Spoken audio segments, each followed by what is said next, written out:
Muy buenos días. La plática que a continuación vamos a desarrollar se denomina claves en la exploración del sistema venoso perforante.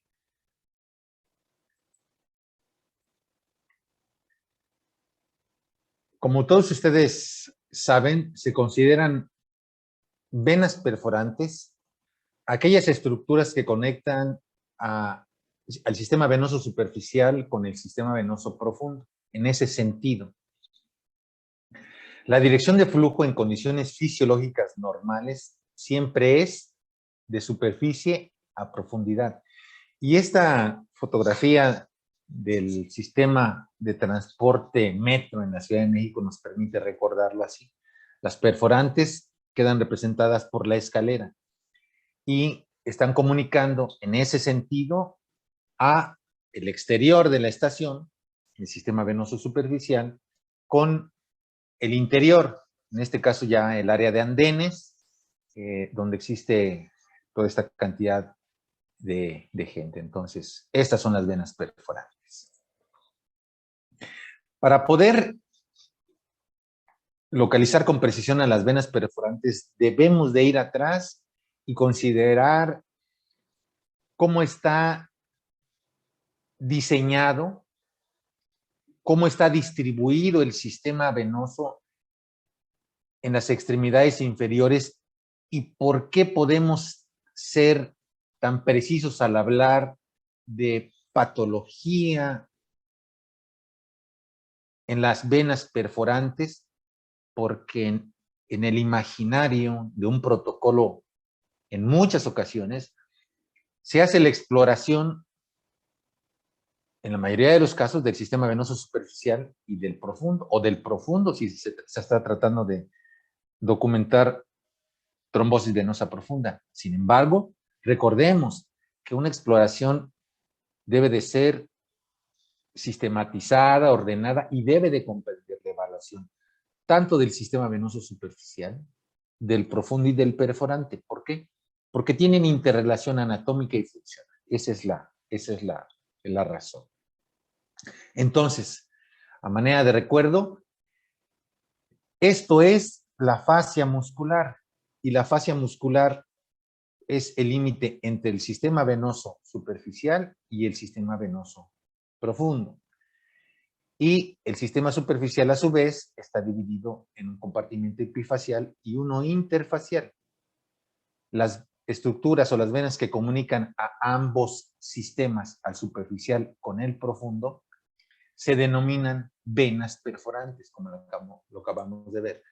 Y probablemente nosotros nos imaginemos a este tipo de distribución en forma tridimensional de las venas superficiales como una escalera, ¿no? Ya les mencionaba yo esa primera imagen, esa fotografía del metro de la Ciudad de México, en el que lo superficial, lo profundo, comunicado a través de una estructura que viene en sentido transversal a las mismas, que son las venas perforantes. Que tenemos una gran cantidad de venas perforantes en la extremidad. Se documentan muchísimas, o sea, existen en estudios cadavéricos más de 150 venas perforantes, pero adquieren particular importancia para nuestra buena fortuna, para nuestra buena suerte, solamente algunas de ellas, de las cuales vamos a hablar más adelante. Entonces, recordemos entonces, es una vena perforante, comunica una vena superficial con una vena profunda. Esta es una vena superficial en el espacio nosafeno, en el espacio epifacial, y esta es una vena profunda. Así es el patrón típico de distribución. Pero puede haber diferentes morfologías, diferentes morfotipos de venas perforantes, lo vamos a ver enseguida. Puede haber venas que penetren más allá de la fascia muscular en forma independiente y que después se fundan en un solo tronco. Puede haber una vena perforante que comunica una vena superficial con una profunda muscular, o puede haber una vena superficial que comunique con una vena profunda axial, o una que comunique después de la profunda muscular, de ahí a una profunda axial. Entonces, los morfotipos pueden ser variados, debemos estar habituados a esto y reconocer que su dirección anatómica espacial puede tener ciertas modificaciones en el trayecto, pueden estar discretamente tortuosas o no encontrarse en el mismo plano de exploración en el que estamos. Por lo tanto, por ser estructuras pequeñas, que en muchas ocasiones son difíciles de evaluar, debemos de considerar algunas claves en su identificación y en su exploración para no cometer errores diagnósticos. A diferencia del sistema venoso profundo y superficial, aquí es un punto de encuentro entre las estructuras superficiales y las profundas. Por lo tanto, debemos de considerar que su adecuada localización primero la haremos en base a referencias vasculares y no vasculares, que tenemos, como en otras áreas del sistema venoso, tengamos siempre en consideración que puede haber variantes anatómicas. Para localizarlas puntualmente y decir si es una vena normal o es una vena con patología, esto es una vena que está llevando caudales en sentido de superficie a profundidad, o es una vena de reflujo, esto es una vena comprometida por patología, tenemos algunos signos que nos hablan de su presencia. El primero, la identificación, la caracterización del orificio facial. 2, los bordes del compartimiento, cuáles son las características, lo vamos a ver enseguida. 3, el vecindario, qué estructuras aledañas existen. Y 4, cuáles son sus conexiones potenciales, esto es, qué está comunicándose arriba y qué está comunicándose abajo. ¿Por qué es importante? Porque para el angiólogo es muy importante esta información a modo de mapeo. También debemos de recordar que existe una clasificación actualmente aceptada para estas, en la cual se eliminan los epónimos. ¿Y cuál es la mejor técnica para hacer este tipo de exploración de las venas perforantes? ¿Y de qué forma nosotros podemos, de acuerdo a los hallazgos, hacernos lo más claro posible para, para nosotros transmitir esta información al clínico o al angiólogo? Bueno, hablando de referencias vasculares y no vasculares, tenemos que tener presente las que están enumeradas. Primero, la localización del sistema venoso superficial y el profundo. Son a través de ¿qué? De las fascias, de la fascia safena y de la fascia muscular. Estructuras no vasculares, así como los tabiques intermusculares, los marcadores óseos, las articulaciones y los diferentes grupos musculares. Y las vasculares, entonces no vasculares, las que acabo de mencionar. Fascia safena, fascia muscular, tabiques intermusculares, marcadores óseos, articulaciones, como por ejemplo la rodilla, y los músculos. Y referencias vasculares como las arterias. Dicho sea de paso, las arterias, las venas perforantes, en muchas ocasiones es posible identificar arterias perforantes que acompañan a estas estructuras. Vamos a verlo. Entonces, estructuras o referencias vasculares, no vasculares importantes para la localización del sistema perforante: fascia safena, fascia muscular, que nos permite identificar los diferentes estratos que componen al sistema venoso en la extremidad. Entonces, la fascia muscular se convierte en el techo del compartimiento profundo, y a su vez la fascia muscular es el piso del compartimiento superficial. Y podemos ver con claridad cómo existen estructuras superficiales y existen dos compartimientos: un compartimiento interfacial, fascia muscular, fascia safena, este es uno de los troncos safenos, y por arriba de la fascia safena, otra estructura vascular que se trata de un ramo accesorio epifacial. Entonces, estas estructuras nos permiten. ¿Por qué?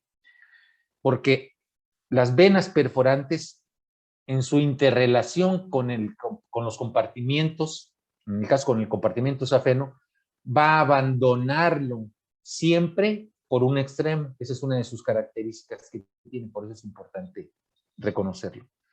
Otras de las estructuras no vasculares útiles para la identificación es los marcadores óseos. Este es el borde anterior de la tibia.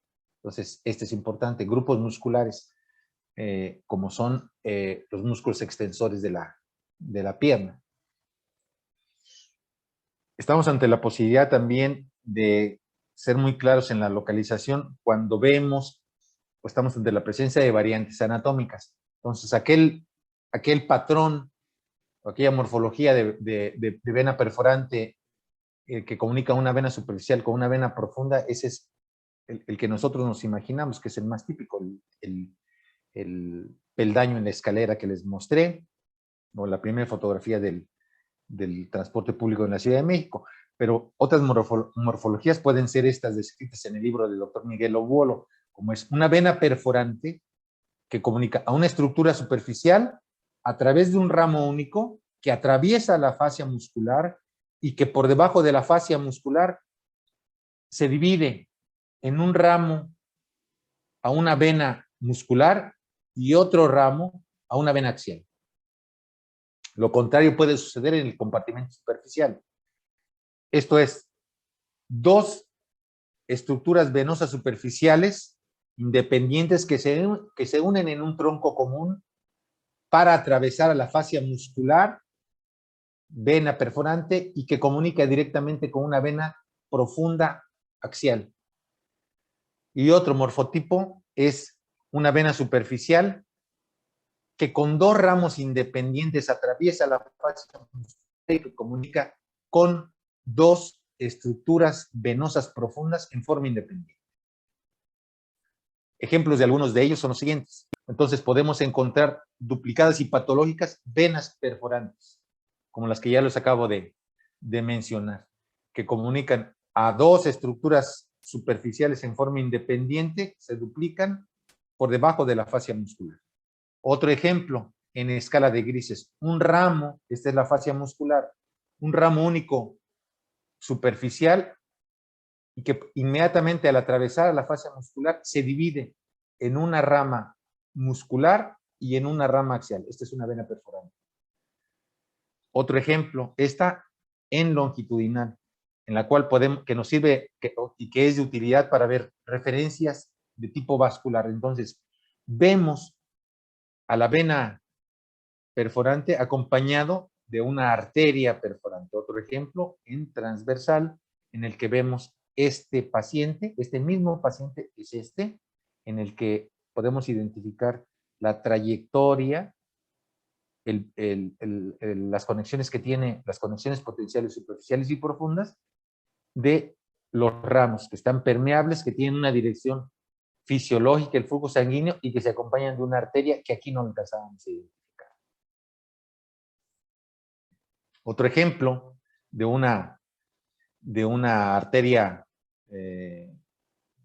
perforante en la que queda a la vista las características del orificio facial y que es fácil de localizar porque interrumpe, como su nombre lo dice, a la fascia muscular. Vena perforante perfora. ¿Qué perfora a la fascia muscular? Entonces, dos venas perforantes, miren cómo es de utilidad la arteria perforante. Entonces, gracias a una referencia no vascular como es la fascia muscular, yo identifico el orificio facial. Pero también a través de una estructura, de una referencia de tipo vascular, yo confirmo que se trata de una estructura, de una vena perforante. Y aquí lo vemos. Este es el orificio facial, mismo que puede ser medido para posteriormente ser evaluado. La literatura dice que una vena perforante no debe de medir más de 3 milímetros de diámetro en su interrelación con la fascia muscular. Sin embargo, aquí en la práctica se sabe que una vena perforante puede tener más de 3 milímetros y ser normal, o puede tener 3 milímetros y ser patológica. Por lo tanto, En la exploración estamos obligados a hacer el análisis en escala de grises, el análisis morfológico, anatómico, para después hacer el análisis funcional a través de maniobras provocativas. Muy bien, entonces, eso es algo que tenemos que tener siempre en cuenta. Otro ejemplo, de las claves en la exploración, los bordes del compartimiento. Ya mencionaba yo que cuando estamos en un compartimiento safeno, las venas perforantes generalmente abandonan al compartimiento safeno por un extremo, nunca lo hacen al centro. Si el tronco safeno se encuentra en este lugar, ¿verdad? Nunca van a comunicarse al centro, nunca van a atravesar la fascia muscular al centro, sino siempre lo van a hacer por un extremo. Entonces, seamos cuidadosos cuando hacemos la exploración en eje corto, en rastreos descendentes, y cuando tengamos a la vista el compartimiento safeno, pongamos especial atención cuando estamos viendo o tratamos de localizar a las venas perforantes con los extremos del compartimiento, porque ahí podemos identificar el orificio facial. Por lo tanto, en los bordes del compartimento son de utilidad para hacer el análisis morfológico, la medición del compartimiento, la medición del orificio facial, perdón, y la evaluación funcional durante la sístole y durante la diástole muscular. En este caso se trata de una vena, un punto de fuga. Esta es una vena perforante de reflujo. Y estar pendiente de esta parte, ¿no?, del vecindario, qué es lo que está comunicando por delante, qué es lo que está comunicando en la superficie, qué es lo que está comunicando en la profundidad. Aquí en la profundidad está comunicando esta vena perforante, miren, aquí está una estructura más no vascular, el borde de la tibia, el borde anterointerno de la tibia para localizar la perforante de Boyd es de gran utilidad, o venas paratibiales anteriores en la nueva nomenclatura. Comunica a una vena profunda muscular y es de utilidad. ¿Por qué? Porque viene paralelo al borde de la tibia.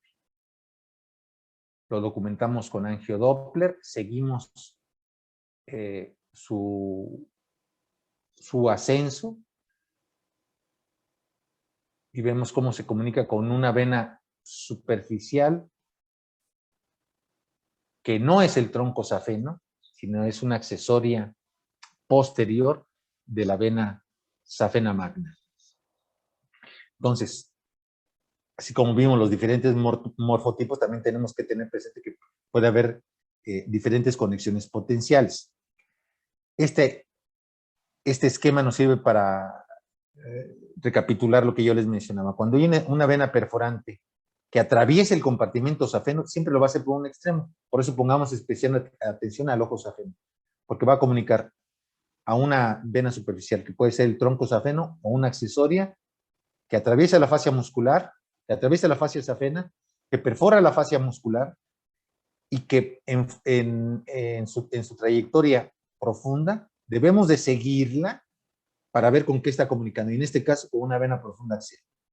Otra, ojo safeno, tronco safeno, ya sea el mayor o el menor, pero vean cómo abandona el compartimiento por un extremo y comunica, en este caso, al tronco safeno con una vena profunda axial y una vena superficial que atraviesa a la fascia muscular y comunica en planos profundos con una vena muscular que pertenece al sistema venoso profundo.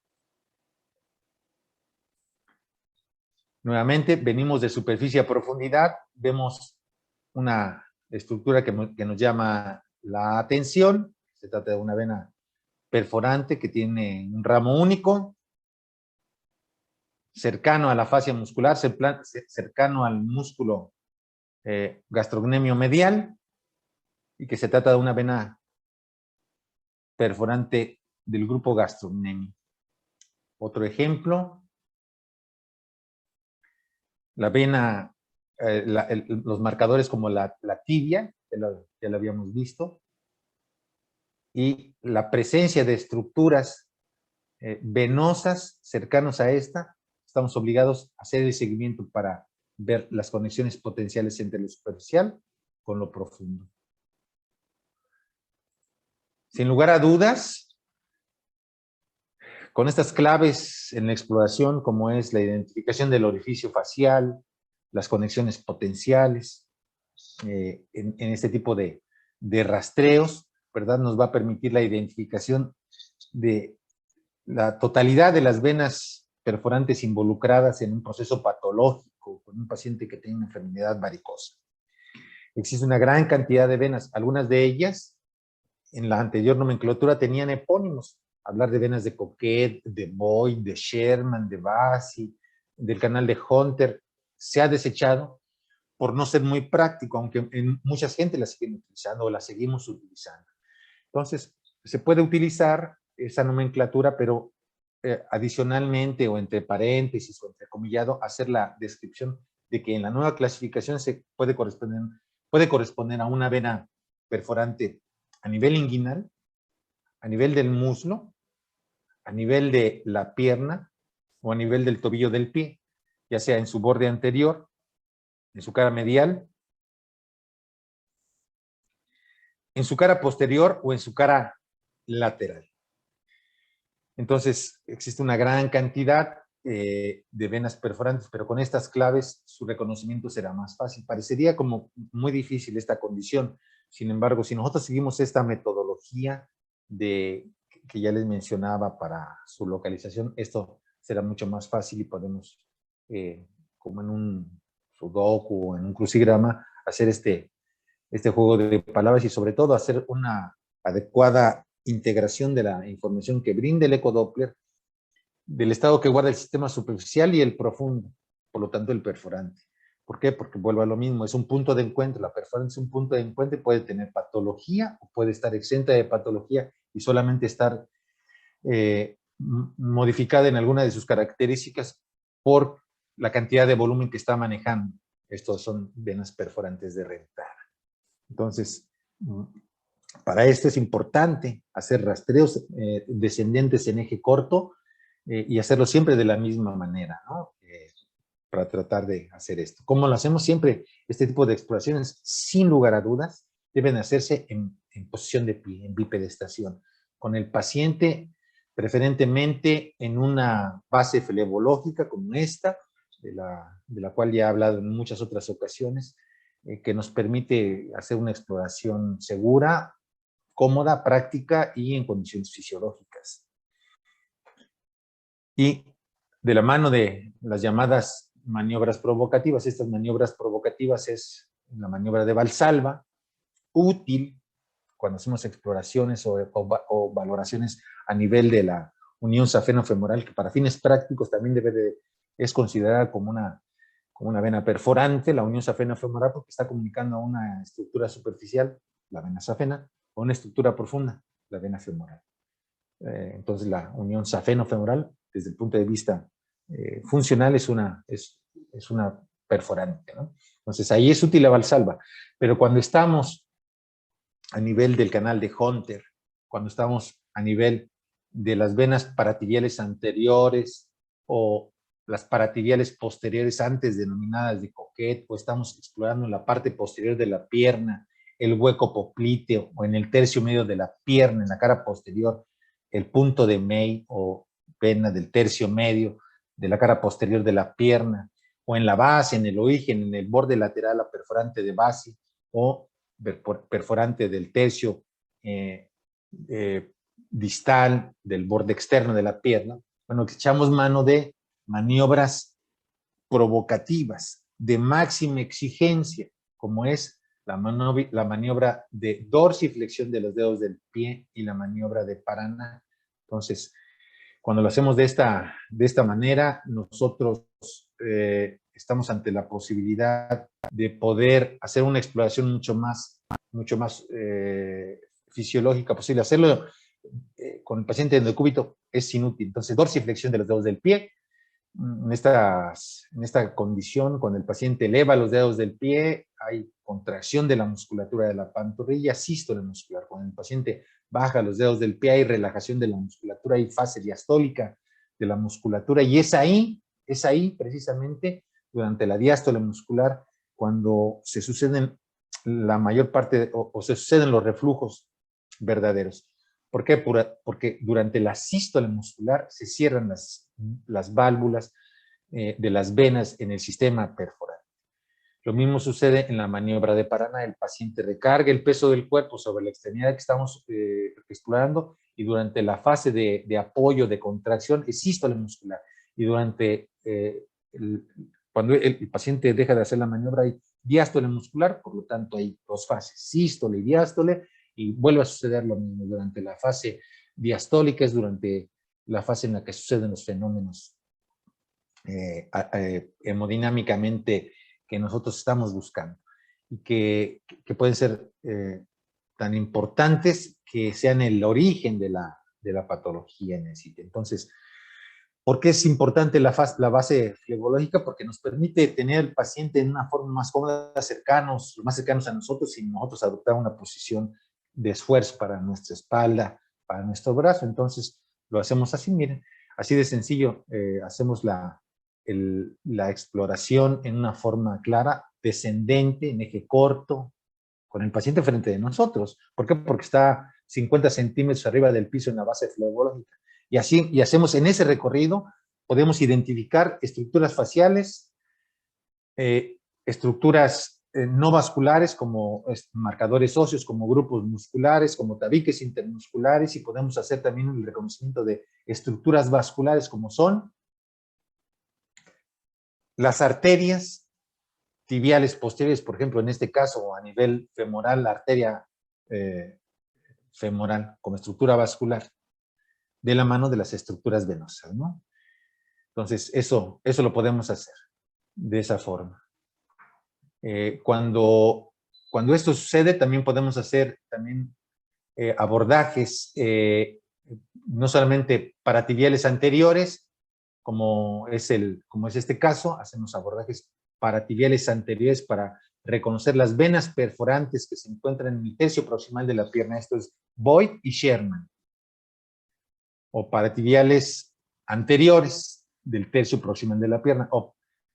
Y hacemos igual, hacemos un rastreo en sentido descendente y después en sentido ascendente, para que nos quede más clara toda la información y quedarnos en un sitio para hacer la evaluación tanto morfológica como funcional.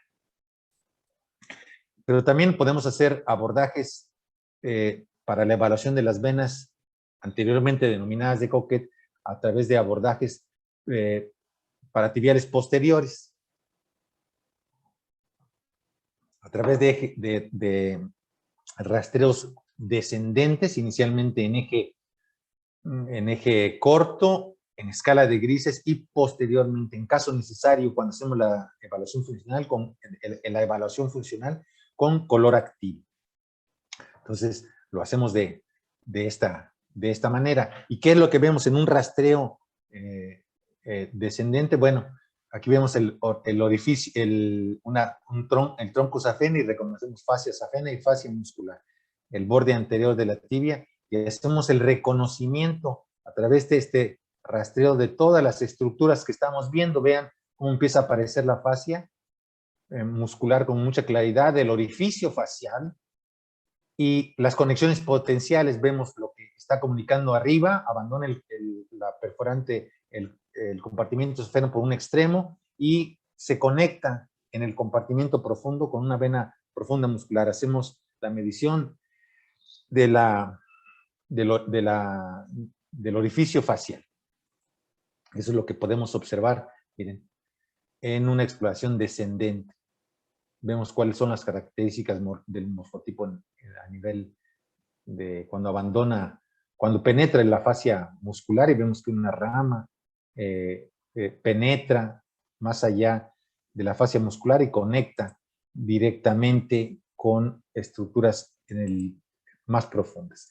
Este es otro caso en el que, y así lo hacemos en las diferentes estructuras, no solamente en la pierna, sino también en el muslo, en la cara posterior de la pierna, en el tercio medio, en el tercio distal, y vean nuevamente las características de esta perforante, su relación con el borde anterior de la tibia. Entonces, ¿qué tan importantes relaciones anatómicas vasculares y no vasculares para la evaluación de las mismas? La medición del orificio facial es importante como primer punto. Después, la evaluación funcional, qué es lo que está sucediendo en sístole y qué es lo que está sucediendo en diástole. En sístole lo que debe hacer es que no haya flujo, y si existe flujo, debe de ser flujo que puede abandonar el compartimiento profundo a través de la perforante, o puede estar entrando, porque puede haber perforantes que tengan flujo bidireccional, pero lo importante es lo que está sucediendo en diástole. Entonces hacemos el marcaje de las dimensiones del orificio facial, vemos en qué, siempre utilicemos el body mark para tener una clara localización de qué estructura estamos viendo. Esta es una perforante del grupo paratibial posterior, tiene 0.45 centímetros. Hacemos la evaluación también funcional, entonces no solamente la morfología con la medición del orificio facial, sino también la evaluación funcional, sístole y diástole. Y cuando existe flujo o reflujo durante la fase diastólica, esta es una vena perforante patológica, esta es una vena de reflujo, este es un punto de fuga. Al hacer la exploración también tenemos a la vista o la capacidad de hacer diagnósticos diferenciales. Ejemplo, este es un paciente que en las venas profundas axiales, las venas profundas musculares, encontramos calcificaciones, restricción a la compresión, incremento en la ecogenicidad, y esto no es más que cambios de tipo postrombótico. ¿Y por qué debemos de ser muy claros en la evaluación integral de toda esta información? Porque estos cambios postrombóticos, como en este caso, pueden justificar los cambios a nivel de las venas perforantes, el incremento de calibre, que una vena perforante haya invertido su flujo fisiológico y se haya convertido de ser una estructura de reentrada en una estructura que maneja flujo en forma reversa. Porque muchas de las venas perforantes afectadas son de origen postrombótico. Esa es la causa. Entonces, este es el mismo caso, una vena perforante del grupo gastrocnemio medial en un escenario postrombótico. Y en este escenario postrombótico puede haber afectación, no solamente cambios residuales postrombóticos en las venas profundas, sino también puede haber afectación, como lo vemos aquí, de lo que está en la superficie, de las venas ya sea epifaciales o del tronco safeno, que también pueden estar modificadas en su entorno. Aquí hay cambios posflevíticos, particularmente asentados en el área mural de las paredes venosas, en la superficie, y esto trae como resultado restricción en el retorno venoso y por lo tanto el desarrollo de colaterales epifaciales. Entonces, cuando esto sucede, hay una gran cantidad de información que debemos de brindar al clínico, y para hacer esto pues tendremos que hablar del tamaño del orificio facial, si es una vena perforante o es una perforante punto de fuga, es una perforante de reflujo, y para su localización exacta podemos hacer un marcaje y hablar a qué altura o cuál es su localización exacta partiendo de la superficie plantar.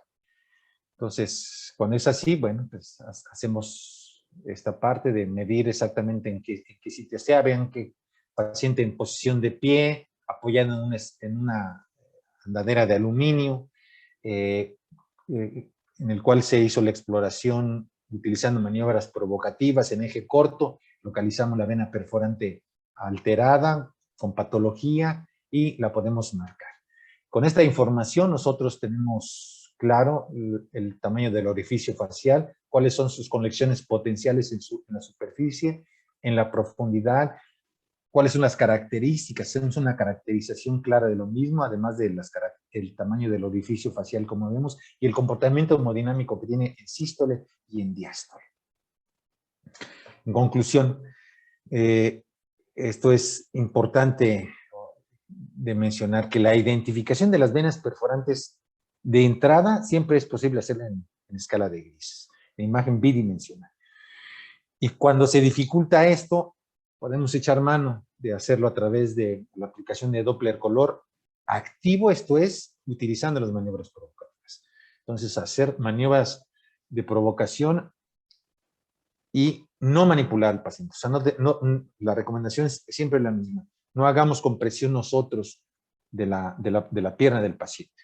No la hagamos a menos de que estemos totalmente seguros de que no existe, de que el paciente no tiene riesgo de un cuadro de trombosis venosa profunda, porque en ese escenario, este tipo de maniobras, aunque la posibilidad sea poca, de ahí puede desprenderse un trombo, ¿no? Entonces, no lo hagamos. Entonces, hagamos siempre uso de maniobras provocativas, no manipulemos al paciente y tengamos claro que puede haber o que existen venas perforantes directas y venas perforantes indirectas.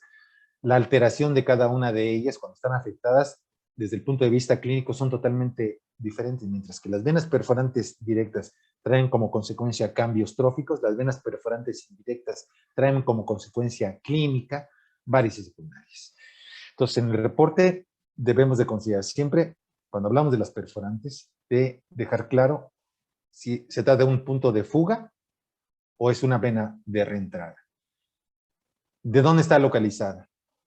¿Qué tamaño tiene el orificio facial? ¿Dónde está localizado? ¿Cuál es el comportamiento que tiene el flujo en ese sitio? ¿Y cuál es el tiempo de reflujo de esa vena perforante? Entonces, en esa parte clínica, cuando nosotros vemos al paciente en escala de grises, estamos ante la presencia de una vena perforante que tiene patología, medimos el orificio facial, la localizamos, medimos el orificio facial, hacemos la evaluación funcional y la localizamos. Entonces ya quedó más o menos claro que cuando hay perforantes directas e indirectas, bueno, pues ya lo vimos, ¿no? Las manifestaciones, por si la pasé muy rápido, pueden ser las directas, cambios tróficos, y las indirectas, varices indirectas. Varices secundarias, perdón. Entonces, como en este paciente, tiene un paciente no tratado, que tiene varices secundarias, seguramente, muy probablemente, estamos en un escenario clínico que potencialmente puede haber, porque también tiene una úlcera cerrada, no activa, puede haber afectación de las perforantes, y estos cambios tróficos pueden estar en relación con una perforante directa afectada. O puede no, o puede ser estos cambios clínicos. Este paciente en un estadio SEAP4 puede corresponder solamente a hipertensión venosa en el sistema venoso superficial. Entonces, la única forma de saberlo es hacer la evaluación completa de las venas perforantes, junto de la mano siempre de la exploración del sistema venoso superficial y del profundo. Bueno, entonces es aquí donde el método tiene un alto grado de recomendación que tiene el Doppler color, en este caso de los pacientes con patología o potencialmente patología a nivel del sistema venoso perforante. Tiene en la metodología, el ecodoppler tiene un grado de evidencia B, sin olvidar que la totalidad en la integración desde el punto de vista clínico e imagenológico, nosotros estamos obligados a concluir en la clasificación de SEAP. Esta clasificación de SEAP, que la C habla del aspecto clínico que tiene el paciente, la E, la etiología, que puede ser congénita, primaria o secundaria, la A, qué aparato, qué sistema está afectado, o si existe insuficiencia venosa combinada, puede ser superficial, profunda, perforante, y cuáles son los eventos fisiopatológicos que van de la mano, como es que les presenté, que tiene cambios postrombóticos. Hay reflujo, hay oclusión o ambos, ¿no? ¿Qué es lo que dejo? Y finalmente, estamos ante la posibilidad de ofrecerle al clínico información adicional, como el sitio exacto, con un marcaje orientado ecográficamente de puntos de fuga que potencialmente pueden ser tratados a través de ligaduras subfaciales o de tratamiento guiado por ultrasonido. O sea que estas venas perforantes subfaciales, se hace tratamiento ligadura subfacial de estas perforantes, pero también se puede hacer esclerosis guiada por ecografía de esta patología. Por eso es tan importante. En conclusión, podemos decir que el ultrasonido Doppler color es un estudio en manos expertas altamente confiable, reproducible y no invasivo, que permite detectar individualmente el reflujo venoso y su localización, que también sirve para hacer diagnóstico diferencial con otras patologías, así por conocer la severidad de la enfermedad, la fisiopatología presente, ya sea oclusión, reflujo o ambas, y conocer el nivel anatómico afectado. Y en el caso de las venas perforantes, es importante siempre tener presente que la exploración sistemática, ordenada y la integración de toda la información va a traer como consecuencia un reporte que debe de incidir o que tiene la intención de incidir y que tiene gran valor en el diagnóstico y por lo tanto en el tratamiento. No debemos de subestimar hallazgos. Muchas gracias por su atención.